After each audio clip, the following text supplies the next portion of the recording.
So, today is February 8, pang ilang Sunday na to? Pang 5 Sundays na yata mula January this year. Alright, yung ating message ay sunod-sunod ito that has something to do with our journey sa taon ng 2026. So, ang message natin ngayon ay pinamagatan kong roles for Christianity in action. Last week, ang topic natin, faith in action. Okay? So ito naman ang mga role natin sa Christianity, no? In action. Meron dalawa dito na gustong i-share sa atin. Alright, basahin muna natin yung ating paksang talata. Matthew 5, verse 13 to 16. Ang sabi po diyan, kayo ang asin ng sangkatauhan. Ngunit, kung ang asin ay mawala ng alat, paano pa ito mapapaalat muli? Hindi ba wala na itong kabuluhan, kundi ang itapon at tapakan ng mga tao? Kayo ang ilaw ng sanlibutan. Ang isang lungsod na nakatayo sa ibabaw ng burol ay hindi may tatago. Gayon din naman, dapat ninyong paliwanagin ang inyong ilaw sa harap ng mga tao upang makita nila ang inyong mabubuting gawa at papurihan ang inyong Ama na nasa langit. Sandali tayong manalangin. Dakilang Diyos, marami pong salamat sa iyong salita. Sapagkat muli sa araw na ito ay mangungusap ka sa amin sa pamamagitan ng iyong salita, Panginoon. Hayaan mo po na ito ay maunawaan ng bawat isa at lumalim kami sa aming pagkakakilala sa iyo, Ama. Sa iyo ang lahat ng luwalhati, ang iyong banal na Espiritong gumabay sa amin sa pangalan ni Jesus. Amen. Amen. Yes, sige po, palakpakan natin si Lord.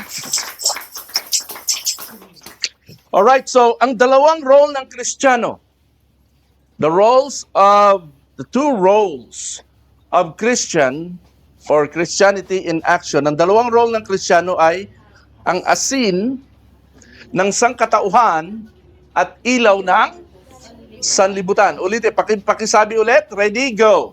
Asin ng sangkatauhan at ilaw ng sanlibutan. Pansinin nyo, may pagkakaiba.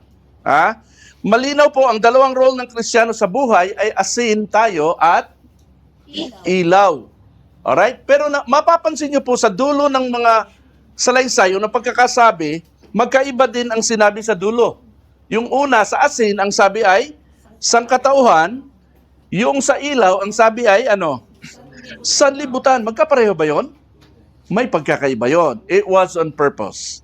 It has a message. Bakit pinag-iba ng ating writer na si Mateo? Na yun ang kinakailangan nating maintindihan kasi namimiss ito, na-overlook ito. Ang sangkatauhan po ay tumutukoy sa mga tao lamang. Asin tayo sa kanila. Habang ang sanlibutan ay tumutukoy naman sa pangkalahatang affairs ng mundo. Okay? Kabilang dito ang mga bansa, gobyerno, kultura, ekonomiya, kabuhayan, at etc. etc. Lahat ang nandito sa earth. Science, education, kaperahan, love life, etc. Lahat ng affairs sa mundo, yan ang sanlibutan. Binubuo ng earth ng mundo. Ilaw tayo ng sanlibutan. Mamaya, papaliwanag natin itong dalawang role na to. Now, bibigyan ko ng diin sa mensaheng ito na tayo ay asin sa sangkatauhang tinubos ng dugo ni Kristo. So, kumbaga, hindi lahat ng sangkatauhan. Mga tinubos ng dugo ni Kristo, sino yung tinutukoy ko doon? Tayo, mga Christian, mga nasa church. Okay? Sangkatauhan tayo na tinubos ng dugo ni Kristo. Asin daw tayo sa sangkatauhan, sa mga nasa church, sa mga Christians. Okay? So, may iba na active sila sa role na ito sa loob ng church, sa mga gawain, pero malabo ang kanilang activity pagdating sa labas ng church, which is sa mundo, yung pagiging ilaw. Yung iba naman, the other way around, active sila sa role ng mundo, pagiging ilaw, ginaganap nila pagiging ilaw, nangangaral sila sa kalye, etc. pero disconnected naman sila sa church. Wala silang ministry sa church. They don't get involved themselves in the church. Hindi na i-edify ang church sa kanila. Di sila committed na tumulong sa mga gawain ng body of Christ. May mga issues kasi sila sa kapatiran. Ibig sabihin, no? Pero dalawa ang role natin. Number one role. Ano yung number one role natin? Pakibasa, role number one, salt. Ano ibig sabihin? In the church, we are workers. Okay? So, sabi diyan sa Mateo 10:24-25, sikapin din nating gisingin ang damdamin ng bawat isa sa pagmamahal sa kapwa at sa paggawa ng mabuti. Sinong tinutukoy dito? Na kapwa, mga kapwa kapatid sa iglesia. Huwag nating kaliligtaan ang pagdalo sa ating mga pagtitipon gaya ng ginagawa ng ilan. Sa halip, palakasin natin ang loob ng isa't isa, lalo na ngayong nakikita nating malapit na ang araw ng Panginoon, na malapit nang dumating si Lord. Amen? Una-una sa lahat, God saved us to serve. Tinawag tayo ng Lord, niligtas tayo ng Panginoon para mag-serve. Hindi tayo niligtas ng Panginoon para pumunta sa langit. Ulitin ko isip ng iba, kaya tayo tumanggap kay Lord, nakilala natin si Lord for us to go to heaven. Huli po yun. Amen? Tayo ay niligtas ng Panginoon para maglingkod.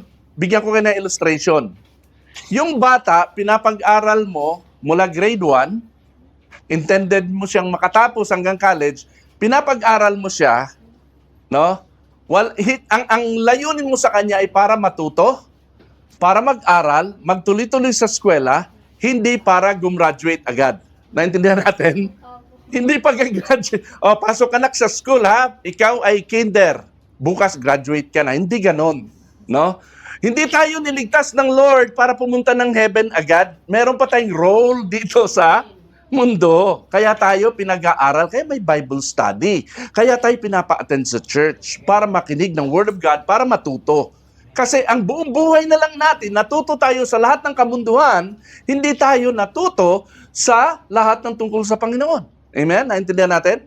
So, ito yung purpose. We are called to serve. Pakibasa, 1 Corinthians 1 Corinto 12:7. Ready, go. Para sa ikabubuti ng lahat, ang bawat isa ay binigyan ng kaloob na nagpapakitang nasa kanya ang Espiritu. Bawat isa ay binigyan ng kaloob na nagpapatunay na nasa kanya ang Holy Spirit, na filled siya ng Holy Spirit. At ito ay para sa ikabubuti nino ng lahat. Ang kausap niya rito ay ang church. Yan. Para daw sa ikabubuti ng lahat sa church. So God saved us to serve, to do good works, not to attend and sit down in church. Hindi tayo spectators, kundi participants. Everybody say, participants. Binigyan tayo ng kanya-kanyang gifts. Meron tayong kanya-kanyang gifts. Lahat ng tumanggap kay Jesus, sumampalataya, binigyan ng Holy Spirit ng gift to serve, to help edify the body of Christ, which is the church. So, church is not a theater. Everybody say, church is not a theater. Church is not a theater. Yes, na nakaupo kayo dyan at merong performer sa harap. Hindi ganoon ang church. Church is not a building. Hindi ito pagandahan ng building. No? Tandaan po natin, church is the people themselves, the assembly, the gathering of believers called to serve by Jesus Christ. Amen? Mababasa yan sa 1 Corinto, kabanatang 12. Okay, verse 7 lang yung nilagay natin dyan, pero pag binasa mo yung buong chapter, yun po yung sinasabi doon. So, meron pang isang verse, 1 Corinthians 12:5-6. Ang sabi diyan, iba-iba ang paraan ng paglilingkod. Ngunit iisa lamang ang Panginoong pinaglilingkuran. Iba't iba ang mga gawaing iniatas, ngunit iisa lamang ang Diyos na kumikilo sa mga taong gumagawa ng mga yon. So lahat ng ito, ang pinag-uusapan ay mga kapatid sa church, sa loob ng iglesia, serving the brethren. That's why we are gifted. Alright? We are sold to the brothers and sisters. Sabi sa 1 Peter, chapter 4, verse 10, use your gift to serve one another. Hindi niya sinabing, use your gift to serve the world. No? Ang tinutukoy dito ay mga kapatid. Colossians 3:23, work heartily as for the Lord. So, number one, A, God saved us to serve. Amen? We have a task, we have a role to do. Pangalawa, every believer has a role. Amen? Walang spectator. Sabihin natin, walang taganood. Walang gaganoon. Spectator, ha? Bench warmer, yung nagpapainit lang ng upuan. Ayaw sumali, ayaw makilahok, no?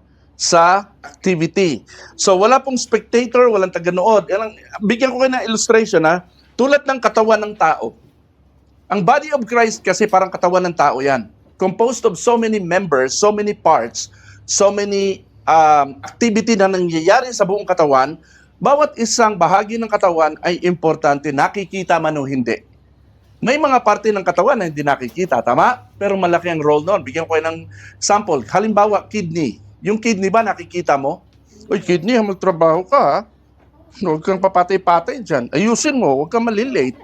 Magtrabaho ka. Gawin mo ang tungkulin. Hindi na sinasabihan ng kidney. Nagtatrabaho na lang yung pusa, tama? Pag nag-malfunction yung kidney, hindi kumilos, ano mangyayari sa buong katawan? Damay. Tama? So, ang ibig sabihin, kahit di ka nakikita na nagpa-function, mahalaga ka. Sabi mo sa iyong katabi, mahalaga ang role mo. Yes, babagsak ang buong sistema, no, ng katawan kapag may isang nag-malfunction. Yung sakit ng hinliliit sa dulo ng iyong paa, sakit ng buong katawan. Ganun po yun. Ganun din sa church, kahit di ka nakikita, mahalaga ka. Pangatlo, bigyan ko ng example ng mga church workers, no? Ushers, ushering, cleaners, tagalinis, media. Yan, ginagawa ni Yen, ginagawa ni RR, media yan sa ating online. Alright? Teachers, mga tagapagturo ng Sunday school, worship team, intercessors, mga nagpipray para sa mga tao. Helpers, givers, yung mga, ang gift nila, love na love nilang magbigay ng sagana. No? Madalas silang nagbibigay, pinagpapala sila lalo. Kasi givers sila, encouragers, nagpapalakas ng love, etc. Ito yung mga example workers. Pangapat, gifts are designed for church. Ang gifts ay hindi dinesign para sa buong mundo. If you're gifted in leading worship, subukan mo mag-lead ka ng worship sa labas, mga unbeliever ang audience mo, hindi ka pakikinggan ng corny naman ng mga to. Kinakanta nila. Napakabuti mo, no? Kay buti-buti mo, corny yan sa mundo. Alright? Gifts are designed for the church. 1 Corinthians 12:7, para sa ikabubuti ng lahat. Yan ang binasa natin kanina. So, ang gift na binigay ng Holy Spirit sa atin ay para mas effective gamitin sa loob ng church at less effective sa labas ng church. Okay? So, ang pagiging asin pala natin ay effective sa mga kapatid, sa kapatiran, sa mga members ng church. Gamitin natin yung pagiging asin natin sa loob ng gawain ng Panginoon. Amen po ba? So parang asin lang po yan. Ang asin ay karaniwang nilalagay sa pagkain, pampalasa, para ganahan ang mga kakain. No? Kaya ka nandito sa church para ma-bless yung mga tao. Ay, nandito si Waray. Waray ba? Ha? Ray lang, Ray. Okay. Nandito si Jeric. Nandito si Dara. Tingin siya agad, ano? Sa tuwan-tuwa. Ay, ang saya-saya naman. So, nakakamiss kapag hindi ka makakita ng medyo matagal, ano? Parang kang asin, parang tumatabang kapag wala ka. So, ganun yun, ano? Ganun din tayo. Binigyan tayo ng gifts ni Lord at inilagay tayo sa kanyang church para ganahan, ma-encourage, na maglingkod at i-exercise ng mga kapatid ang kanilang pananampalataya. Amen, nakaka-encourage. Alam niyo ba nakaka-encourage yung presence niyo? That alone is a great thing. Asin ka. No? So, the more na may asin na nilalagay sa lugaw, ano nangyari? Mas maalat. Okay? So, dapat sakto lang. So, ang pagiging asin natin ay higit na effective sa church. Sa sanlibutan, maaaring matabang ang pagiging asin natin. Walang dating sa kanila ang mga gifts at services natin kay Lord, kaya tinatapakan lang tayo. Amen? Nilalait ng mga tao. Mateo 5:13. Yan ang sabi dyan. Alright, so dahil dyan, isabuhay naman po natin ang ikalawang role. Ano naman yung ikalawang role? Okay? Pakibasa. Role number 2. Ready, go. Light in the world be witness. Ang role natin, number 2, is light. In the world, we are witnesses. In the church, we are salt, we are workers. So in the world, we are witnesses. Anong sabi sa Mateo 5:14 hanggang 16? Ready? Pakibasa ninyo. You are ready, go.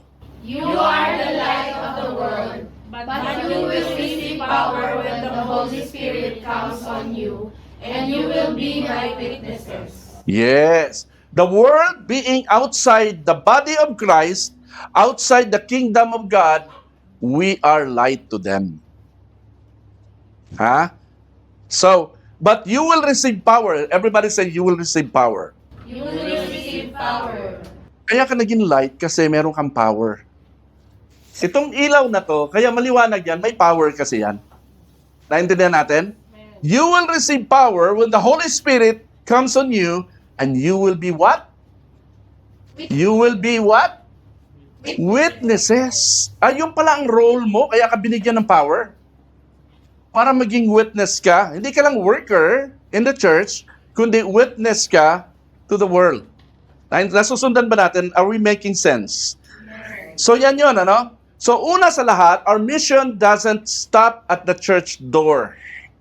So hindi tayo pang church lang. Wala tayo dito. Every Sunday, may mga Christian na tinatawag Sunday Christian.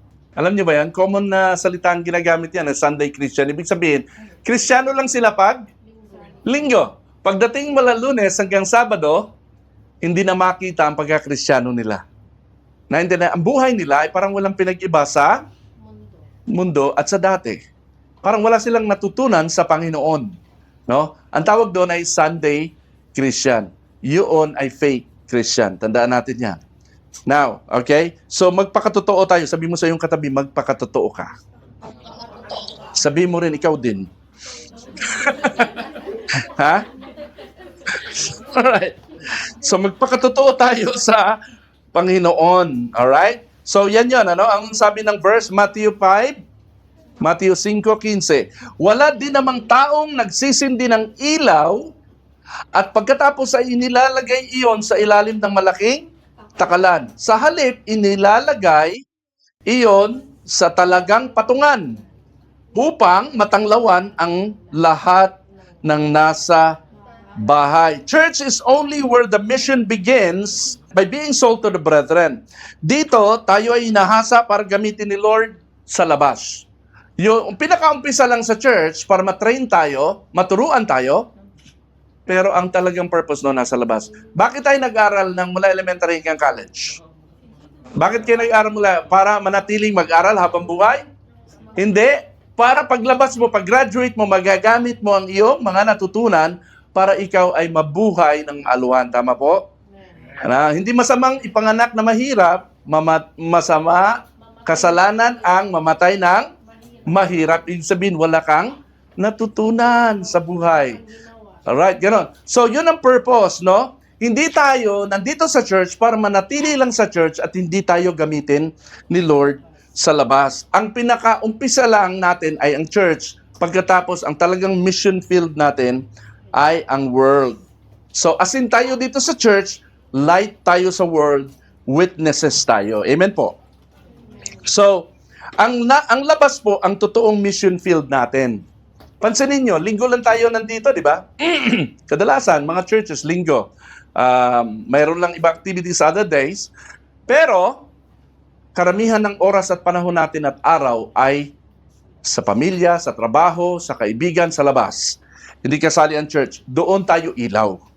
Doon tayo witness. Everybody say witness. Witness. Yan. So, ganun lang po yan. Labas tayo sa church. Alis tayo sa church. Hindi tayo manatili sa church. Labas tayo, mag-share tayo. Let's witness, share the Word of God. So yan ang purpose yan. Para magamit tayo bilang mga ilaw, kailangan lumabas tayo sa box. Amen po? Let's go out of the box. Lumabas tayo sa box natin, which is our church. Ang liwanag ng ilaw ay walang silbi pag nakakahon lang sa church. Tandaan po natin yan, ano? Kailangan i-unbox yan, ilabas lahat ng mga ilaw na yan to serve their purpose as light of the world. Amen po? Sunday work in church must turn into Monday to Saturday witnesses to the world. We must usher souls that are perishing. Being light of the world, soul winning is a role outside the church. We have to do it intentionally as commissioned by Jesus. Ang sabi ni Jesus, go and make disciples of all nations. Be my witnesses to the ends of the earth. Matthew 28:19 at saka Acts 1 verse 8. The church strengthens us, the world tests us. Dito tayo pinatatatag ang ating pananampalataya sa church. Paglabas natin sa world, tetestingin yung ating pananampalataya. Maraming kukontra sa iyo. Alright? So, kailangan ng testing. Ang tunay na Kristiyano ay dadaan talaga sa mga pagsusulit, sa mga pagsubok. Di ba pag nag-aaral tayo sa school, anong kasunod noon?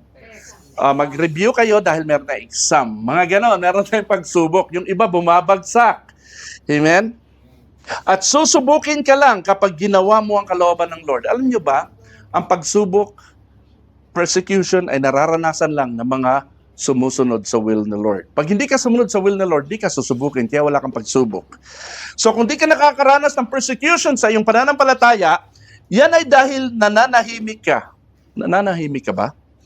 Nananahimik ka, di ka nagsasalita, di ka nagpapahayag ng iyong faith, itinatago mo ang iyong relasyon kay Jesus Christ. Ba? Tinatago mo yung relasyon kay Lord? Kinahihiya mo ba si Lord? Christian ka ba? Parang iba ka kumilos. Christian ka ba? Secret. Saan ka nag-church? Secret. Hindi nag-share. Ayaw i-share. Kinahihiya. No? So, nakikiblend ka lang sa mga mananampalataya o di mananampalataya. We don't blend in. We stand out. Everybody say, we don't blend in. We don't blend in. We stand out We stand out.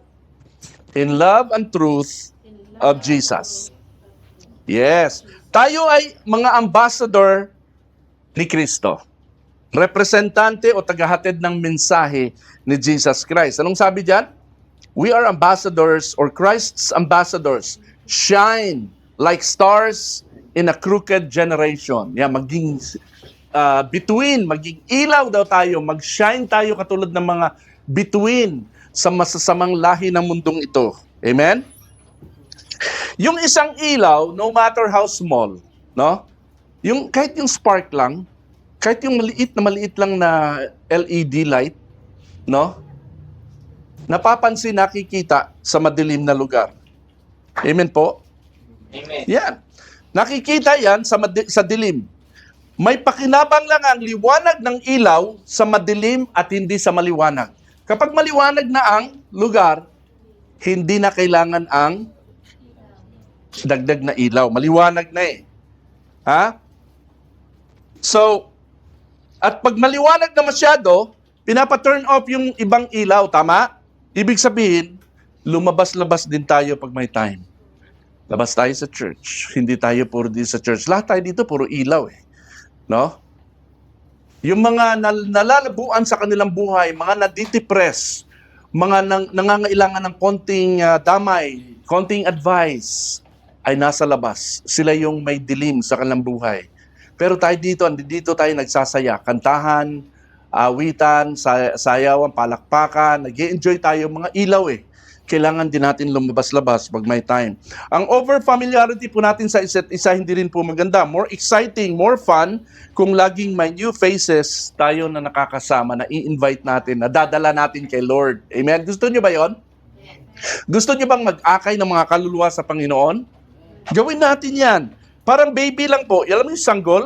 Pag may newborn baby sa pamilya, ayan, malapit na yung isa dyan. Pag may newborn baby sa pamilya, exciting at masaya. Di ba ganon? Ganon din pag may newborn again Christian na nakakilala sa Lord, na dala natin, nakakilala sa Panginoon, masaya. Amen? Right? Ganon lang yon. So, ano yung pangalawa? Witnessing. Everybody say witnessing. Witnessing is more than just preaching. So we are witnesses. It is more than just preaching. So witnessing is how you live, how you speak, how you decide, how you forgive reflects what the Bible says. Kung paano ka kumilos, magdesisyon, gumalaw. Nire-reflect nito kung ano ang sinasabi ng Panginoon sa Biblia. Your life may be the only Bible some people will read. Ang mga outsiders, they don't read the Bible. We are their living Bible. Tayo ang kanilang buhay na Biblia. Amen po ba?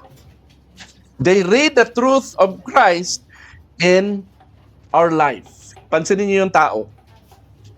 No? Ang taong ito ay lumalakad papunta sa Panginoon. I am seeking first the kingdom of God and His righteousness. I can do all things through Christ who strengthens me. Ito yung message na pinapakita natin sa world, no, na hindi nila nababasa sa Biblia.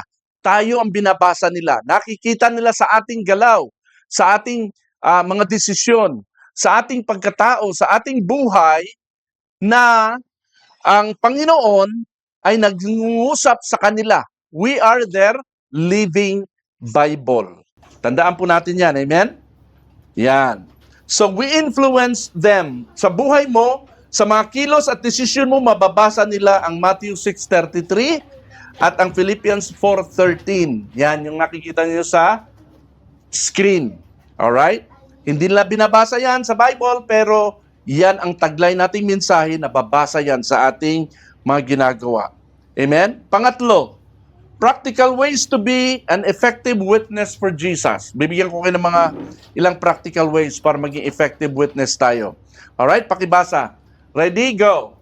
Integrity at work, kindness in public, faithfulness in relationships, courage to speak about Christ. Yes, courage to speak the truth of Jesus Christ as opportunity arises. No? So itong apat na ito, ilan lang ito sa mga examples kung paano tayo maging witness sa world. We don't need to preach to them. Makita lang nila, mabasa lang nila na itong taong ito, maski walang nakatingin, honest to, tapat ito. No? Hindi to nandadaya. Alright? Itong taong ito, ano to, maski may problema, hindi siya sumasabay. Hindi siya nakikipag-away, hindi siya lumalaban. Faithfulness in relationship, matapat sa kanyang mga relasyon. Sa girlfriend, sa boyfriend, sa parents, sa friends, lahat, sa kanyang boss. In all relationship, faithful siya. Nababasa yan pagka Kristiyano ka. Bakit siya ganun? Parang iba siya. Kasi Christian yan anak ng Diyos yan Amen? Yun. Courage to speak about Christ. Meron kang lakas na loob. Pagka ikay nagkataon may nagtanong sa'yo, share mo kagad ang Panginoon sa iyong buhay. You are a witness. Everybody say, you are a witness. Alam niyo si Daniel, si Prophet Daniel, noong panahon po ng Babylonian captivity, alam niyo itong story na to, 587 BC, no? Na-capture ang Israel ng Babylon ni King Nebuchadnezzar. Lahat sila for 70 years dinala sa Babylon. Yung iba nagkalat sa ibang mundo. Merong isang propeta na kasama sa captivity, si Prophet Daniel. Preacher to. Pero Daniel never preached. Daniel never preached sermons in Babylon. His consistent life preached for him. Yung kanyang pagiging tapat, pagiging diretso sa Panginoon ang nabasa ng mga tao. Sabi sa Daniel chapter 6, verse 4, babasahin ko yung verse. Kaya ang dalawang kasama niyang tagapamahala at ang mga pinuno ng mga rehiyon ay humanap ng maibibintang kay Daniel upang wag matuloy ang magandang balak ng hari para sa kanya kasi nainggit sila Ganda ng plano ng king sa kanya. Alright? Ngunit wala silang makitang dahilan sapagkat laging matapat si Daniel sa kanyang tungkulin. Kaya ginanapan siya ng butas dahil si Daniel tuwing umaga nagpipray. Yan, yung taong yan, nagpipray yan sa Diyos. Na si Yahweh, hindi yan nagpipray sa Diyos ng kay Baal o sa Diyos-Diyosa natin. Isumbong yan natin. Sinumbong sa hari, ngayon, dahil nagpalabas ng ang hari ng batas na sino man na hindi susunod sa hari ay ano? Itatapon sa, ihuhulog sa kuweba ng mga leon. So, ganun ginawa kay Daniel. Tinapon siya sa kuweba ng leon para lamunin ng leon. Alam niya, nagulat yung hari, hindi siya kinain ng leon. Hindi siya kinagat ng leon. Tapos kinaumagahan, nagulat niya, Daniel, nandiyan ka pa ba? Niligtas ka ng Diyos mo? Andito po ako, hindi ako kinagat ng leon. Lumabas si Daniel. Alam niyo, ang binulid doon sa kuweba ng mga leon, yung mga nagsuplong sa kanya. At paparating pa lang sila doon sa kuweba, nilamon na kagad sila ng leon. Gutom na gutom yung leon, di sila nakakain kay Daniel. Alam niyo kung bakit? Meron kasing nandoon ng Panginoon nakabantay. Sabi ng Bible, sinat ng Lord yung mouth ng leon. Alright? Ganun yun. Kahit di ka preacher, basta't yung witness, kahit nasirain ka ng tao, hindi ka niya kayang gibain kasi kasama mo si Lord. Amen? You have power. Sabihin mo sa iyong katabi, you have power. Amen.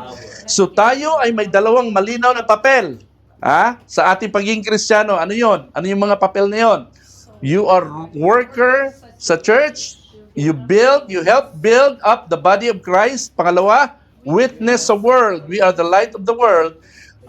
Expanding the kingdom of God. We go out of church para lumaki lalo ang kingdom of Lord. Marami makakilala sa Panginoon. Amen po?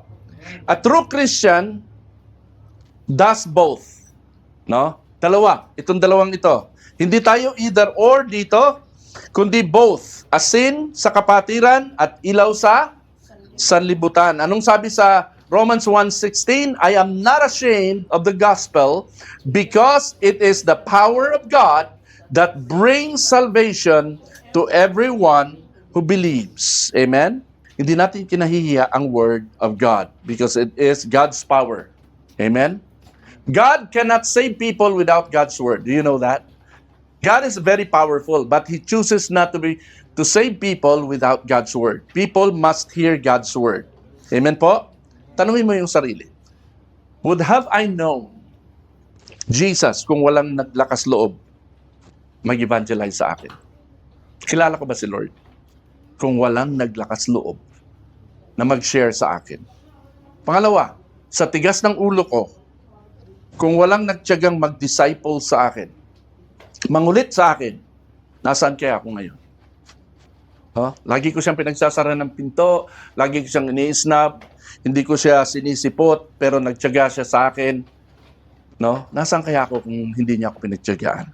Pangatlo, ang mga unbelievers po, how will they know Jesus Christ kung matatakot at mahihiya akong i-share sa kanila si Jesus?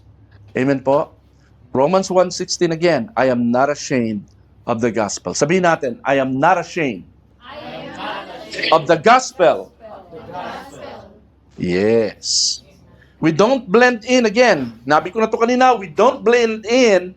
We stand out in love and truth. Just like the disciples po, they stood out for Jesus their entire life. Amen? Bigyan ko kayo ng final challenge dito.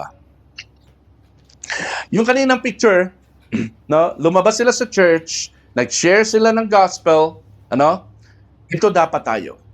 Trabaho natin ito. Hindi lang tayo puro church, dalawa ang ating role, church at saka sa world. You have to commit to serve. Find or strengthen your role in the church. Okay? Para ka matrain. Kung ikaw gifted sa music, kung ikaw gifted sa anumang bagay dito, no? Kung ano yung gift mo, gamitin mo yan. Magpagamit ka kay Lord. Sabi mo sa iyong katabi, magpagamit ka kay Lord. Commit. Everybody say commit. Kailangan dito ang commitment. Na ibig sabihin, regular ka nandoon. Commit to serve. Kasi pag nagsiserve ka, in-expect kang nagsiserve, tapos di ka nag-commit, biglang di ka sumipot, anong mangyari? Ay, wala siya. Sipon niyo, attend kayo ng papasok kayo sa klase. Ano yung commitment ng teacher? Pumasok din yung teacher. Paano kaya, kung di mo maasahan yung teacher, hindi nag-commit na papasok kaya si ma'am ngayon? Mas masaya kayo. Pero pagdating na exam, bagsak. Naalala ko yung ganun eh. Hindi pumapasok yung teacher namin noon. Pagdating ng exam, may exam tayo sa Lunes. Mag-review kayo, magbasa kayo, bahala na kayo. Ganun ang ginawa ng teacher. Okay? Ano kaya ganyan ng teacher nyo? Walang commitment. Ano? Tayo, mag-commit tayo. Sabi mo sa yung katabi, commit. Commit to serve. Amen? Commit to shine. Kailangan dito ang commitment eh. No? Hindi ka lang basta mag-serve as a sin. Hindi ka lang basta mag-shine. Kailangan ng commitment. Amen? Live intentionally as Christ's witness your whole life. Buong buhay mo. No? Pangatlo, commit again to balance. Kinakailangan, ayusin mo yung oras mo. Hindi yung, busy kasi ako. No, wala akong time, no? Balansehin mo ang iyong church life at saka ang iyong life sa world. Okay? Don't separate church life and real life. Yung pala yung term, real life. Alright? So, yan po ang aking final challenge sa inyo ngayon.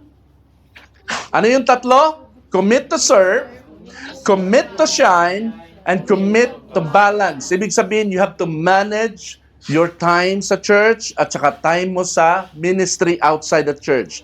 Be salt to the church as worker.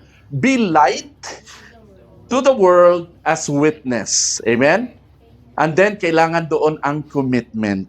Amen?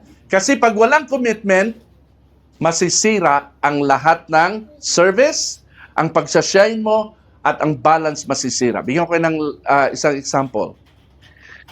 Sa mag-asawa, pag walang commitment, ano mangyayari sa marriage? Sisira. Masisira. Magsiseparate. Commitment is the most important word sa lahat ng gusto nating ma-achieve. Amen? Kung gusto mong ma-achieve ang magandang buhay o kinabukasan balang araw, you have to commit to study na matapos yung schooling mo. Kung gusto mong maging tumaas ang posisyon mo sa isang kumpanya na pinapasukan mo at ikaw ay i-promote ng boss mo, you have to commit to do good as an employee. Naintindihan natin? Kung gusto mong maging successful business person, you have to commit. In everything we do on earth, there's commitment. Amen? Sa church, ganun din. Commit to serve, commit to shine, and commit to balance your life. Amen po? Let us pray. Our dear Heavenly Father, our God, we thank you for your simple at sweet message sa buhay ng bawat isang mananampalataya. Hayaan mo, Panginoon, na bawat isa ay maabot ng mensaheng ito at ikaw na po, Lord, pinagkakatiwala ko sa iyo ang application nito sa kanilang mga personal na buhay. Sapagkat nagtitiwala kami na ang banal na Espiritu ay kasama namin at ikaw ay nasa puso ng bawat isa. Ikaw magkukultivate ng word na akin pong binitiwan sa kanila sa lahat ng abot ng tinig na ito online. In Jesus' name, let your word touch their hearts. Let your word, Panginoon, move them into following you and obeying you, Father. We give you thanks and glory. Until next time, Lord, in Jesus' mighty name, this is our prayer. Amen and amen. Praise the Lord. Palakpakan natin si Lord. Maraming salamat sa bawat isa sa atin, sa lahat ng mga manunood ng videong ito at nanonood. Purihin ng Panginoon. Nawa, kung si Jesus Christ ay wala pa sa inyong puso, di nyo pa siya nakikilala, put your trust and faith in Jesus, not in any religion, not in any man's word. Hear God's word more than what you hear from anybody na naririnig nyo. Okay? Kaya nga, mahalaga tayo mag-aral ng salita ng Panginoon. Amen? At tanggapin natin si Jesus Christ sa ating buhay. Isuko natin sarili sapagkat di natin alam at anytime, wala na tayo rito. So while we have the chance, let us serve the Lord. Let us shine to the world for the glory of God. Amen? Palakpakan natin si Jesus. Alright? Maraming salamat. Until next week. Thank you.